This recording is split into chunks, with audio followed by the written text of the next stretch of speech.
Ընդեղից թվայնացված եք եկել։ Այո, ամբողջությամբ։ Ստեղինը արդեն այն ժամանակ թվայնացված է եղել, այսինքն մանկականը 31-ը ամբողջը թվայնացված է։ Всё, հələ անկետայի Անկետայի խնդիր չունի։ չունի։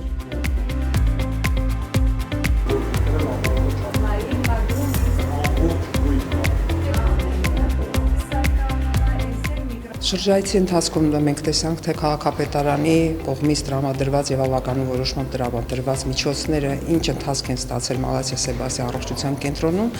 գնահատվեցին աշխատանքները, փոփոխությունները ակնհայտ են։ Բավականին լուրջ վերազինում է կատարվել բժշկական սարքավորումների առումով, մասնավորապես հիմա ներկայումս գտնվում ենք լաբորատորիայում, որտեղ կնկատեք, որ վերջին սերնդի ախտորոշիչ սարքավորումներ են տեղադրվել, ժամանակակից հետազոտություններ իրականացնելու։ Բավականին մեծ տարբերություն ենք տեսնում, այս պոլիկլինիկան եղել է անմխիթար վիճակում եւ հիմա տեսնում եմ, թե ոնց է զարգանում։